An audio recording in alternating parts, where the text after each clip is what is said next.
This week on Business Brief, a look at statewide transit options to Kansas City for this summer's FIFA World Cup matches. Then a conversation about how a state tax credit is drawing film productions to Missouri.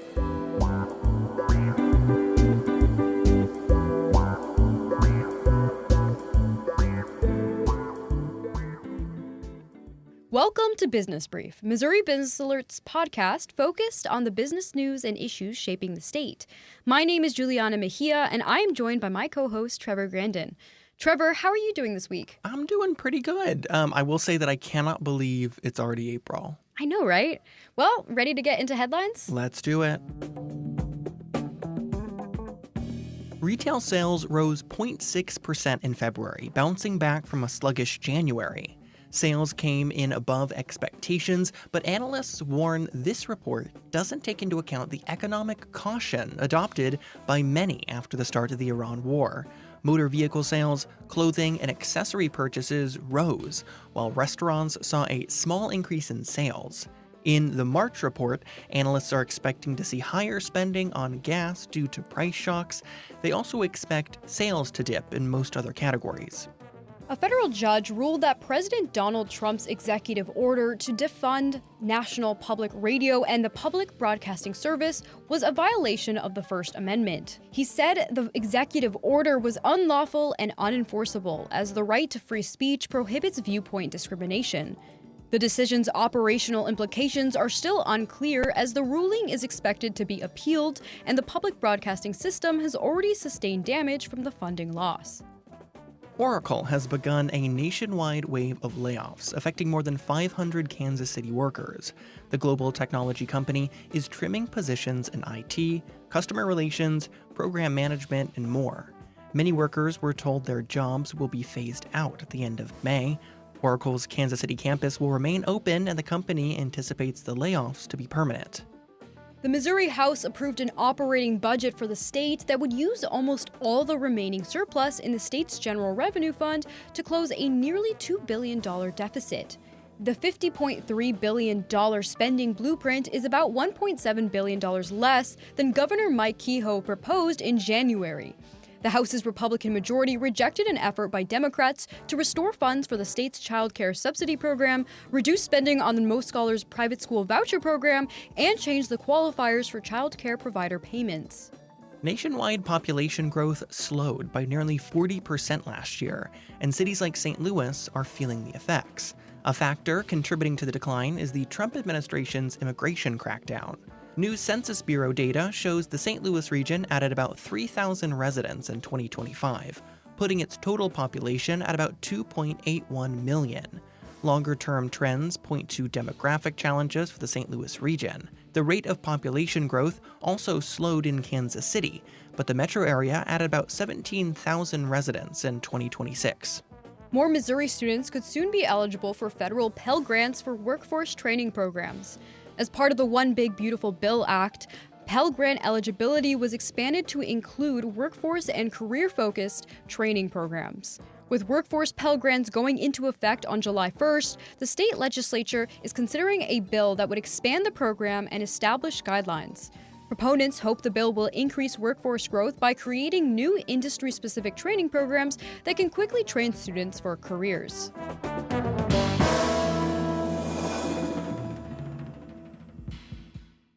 So our first story focuses on Missouri's transit organizations and how they're preparing for this year's FIFA World Cup. Juliana, you reported this story, right? Yes, I did. So Kansas City will be the home base to 4 teams, including the 2022 World Cup champion, Argentina. It will also host 6 total matches in June and July, including the quarterfinals. So where does travel fit into this whole conversation? Well, transit during the World Cup has been a major topic of discussion in Kansas City, especially as the Federal Transit Administration announced it will award up to $10 million to cities for transportation last month. And so this handles transit inside the city, but how are people outside of Kansas City preparing to get there? Well, I spoke with transportation officials, including those at Lambert International Airport, Amtrak, and MoDOT, to see how they are preparing for the influx of travelers. Here's that story. The FIFA World Cup is about 2 months away, and Kansas City has been working full throttle to prepare for the international event. KC 2026, the group behind preparations for the Games, has organized a transit plan with more bus routes, shuttle services, and extended streetcar access for easier movement within the city. Greg Bolin is the district engineer for the Kansas City district for the Missouri Department of Transportation. Bolin says the event will look different than any Chiefs game or Taylor Swift concert. On Chiefs games, people go home to watch the game, they go out to a bar, or they go to the game themselves. Here, we're going to be throwing traffic on top of our normal traffic, so it just adds to the congestion. But the question of how people will get around for the World Cup games, hosted in Missouri, goes beyond the city. The entire state is preparing for an influx of traffic this summer, and officials don't know exactly what to expect.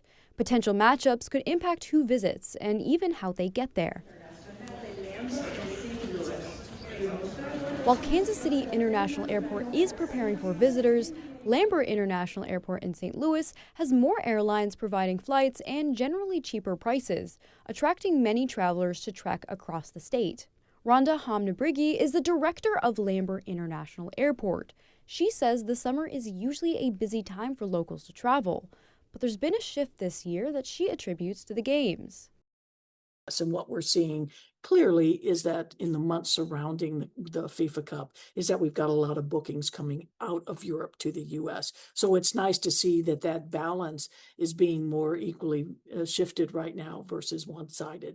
Airlines have also made changes for the expected traffic, as Lufthansa will now offer 5 nonstop flights to Frankfurt, Germany from June to October as opposed to its usual 3, and British Airways will launch its first nonstop flight to London from St. Louis in May.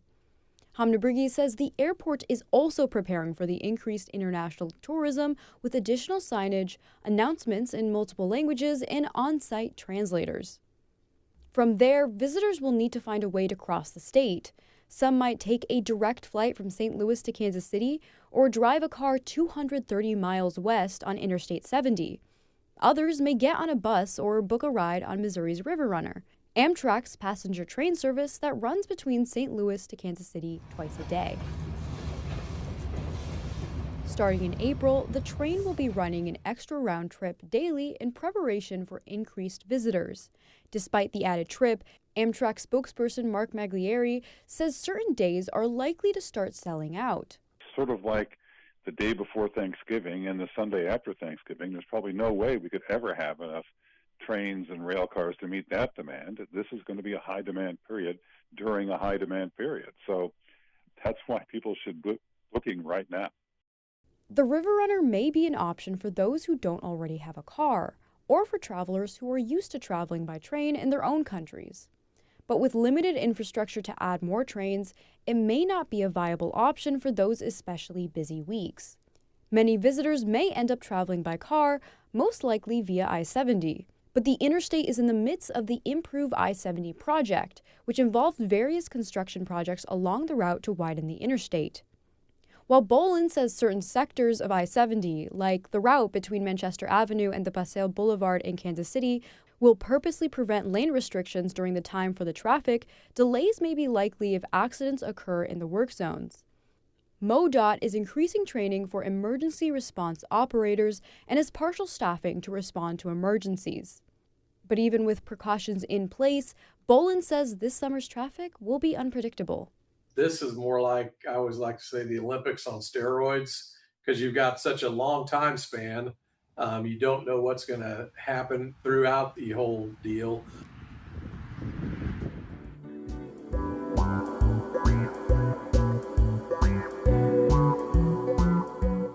So our next story looks at how Missouri is incentivizing film producers to make their movies in the state.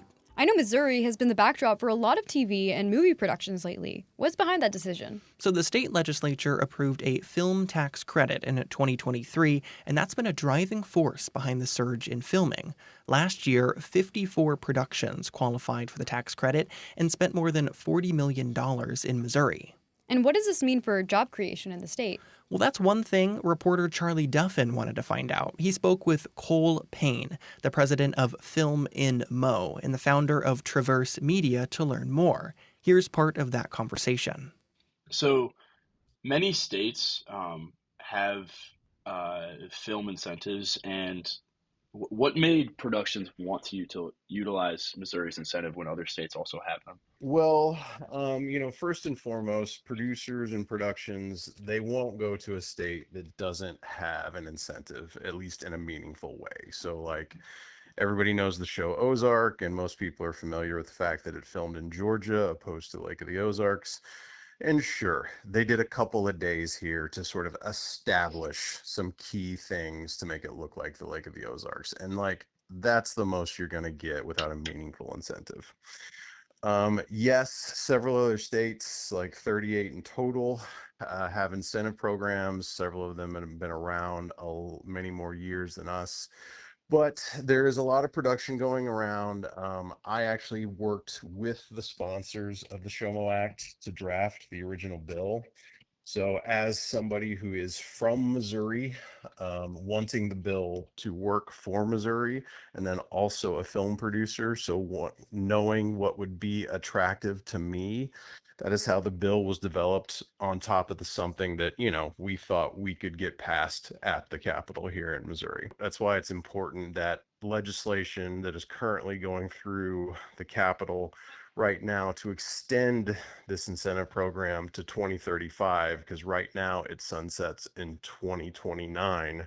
But I think the numbers are showing that it's working. But to get that brick and mortar side of this business to grow the workforce a little bit more to where we're getting Missourians that work in the business to keep moving back. Some of them are starting, but I think we can get more if people know that the program is going to be around for a while. What jobs does this create in Missouri and other states as well? There's the basic things like obviously the film crew. And if you look at a film crew, it's not just somebody running a camera, it's electricians, it's carpenters, it's caterers, it's hair people, it's makeup people, it's people designing costumes. It is the crew that manages the production. It is the camera team. And then you have another lighting team.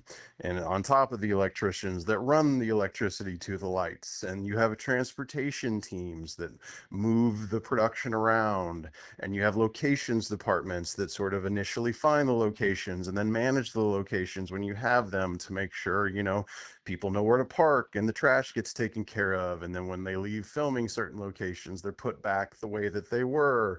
And so, even on a small production, you're looking at about 30 to 40 people. And I mean, a tiny production is still 30 to 40 people, even in the several $100,000 budget range. So, and then you have the cast, obviously, the actors on top of that. And then outside of that, this business touches so many others in a way that others don't. It's really hard to quantify that just doesn't even get quantified when, plugging the actual ROI on this program into something. So it's so many jobs that can be created. There was a catering company, for instance, out of St. Louis that was about to shut their doors. And they got hired on one of the bigger productions that's been in St. Louis. I believe it was the On Fire film. And they got to where they were catering for 200 people for the several months that production was in town. And now, because of that injection of capital, they've not only kept their business open, but they've expanded their business. And then can you just speak a little bit on how Missouri as a state is being marketed as a place to film compared to other states? It's being marketed through our Missouri Film Office. We've also got some regional offices, the St. Louis office, the Kansas City office, and a newly formed Southwest Missouri Film Office based out of Springfield. My organization, the nonprofit Film and Mo, we're the ones who, are paying for the lobbyists. We are a completely volunteer-run organization. As I said, in my opinion, we ate up our entire incentive last year.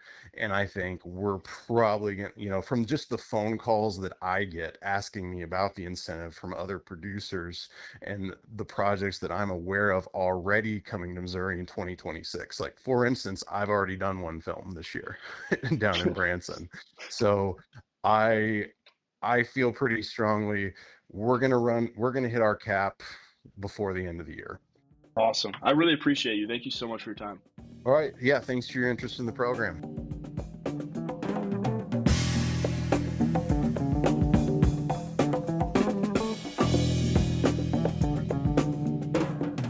It is now time for us to get into our words of the week. Trevor, what's your word this week? So my words this week are Missouri Works. I sure hope it does, but what about Missouri Works? Nope. The Missouri Works program. It provides incentives supporting businesses and job retention through refundable and transferable tax credits. Missouri lawmakers are considering an expansion to the program. Gotcha, but how would it impact the current program? That's a good question. Well, the bill would modify the capital investment tax credit for projects in the state to help Missouri compete against other states for private investment. The Missouri Department of Economic Development would issue tax credits to companies that invest $50 million or more in new capital projects within 2 years. Sounds like it could be an attractive incentive for some companies to invest in Missouri. I guess we'll see if it passes the legislative finish line this year. I suppose so. What is your word, Juliana? My word is E15. E15. So I'll say that it does sound like a battleship position, but I assume it's not that. Yeah, well, E15 is a name for fuel that contains 15% ethanol and 85% gasoline. Okay. Well, what is so special about 15% ethanol fuel? Well, last week, the Environmental Protection Agency announced a temporary waiver to allow E15 to be sold over the summer.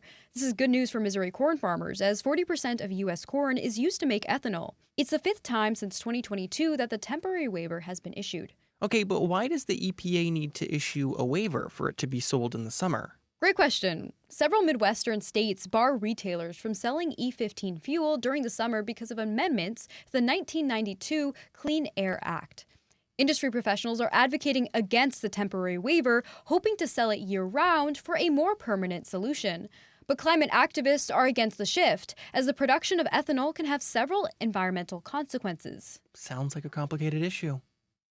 For our closing thought, here's Rhonda Hamnabrigi, the director of Lambert International Airport, speaking to her hopes for a tourism boost in St. Louis as a result of the FIFA World Cup. And I think our hope would be that if they're here to enjoy a day or two in St. Louis before going, that we can show them the best of St. Louis as well. So I think we'll have quite a bit of beefed up staff during that period to be able to assist all the customers. And if there's a language barrier and we don't have someone on site that speaks the particular language, then again, being able to use this dial-up service that we have to translate for them. Well, that is all for this week. The M through 3 project provided the music for this episode. For my co-host Trevor Grandin and editors Macklin Frazzini, Brianne Tremper, Kelly DeRuke, and Michael Stacy, I'm Juliana Mejia, and this has been Business Brief. Thank you for listening, and we'll talk to you next week.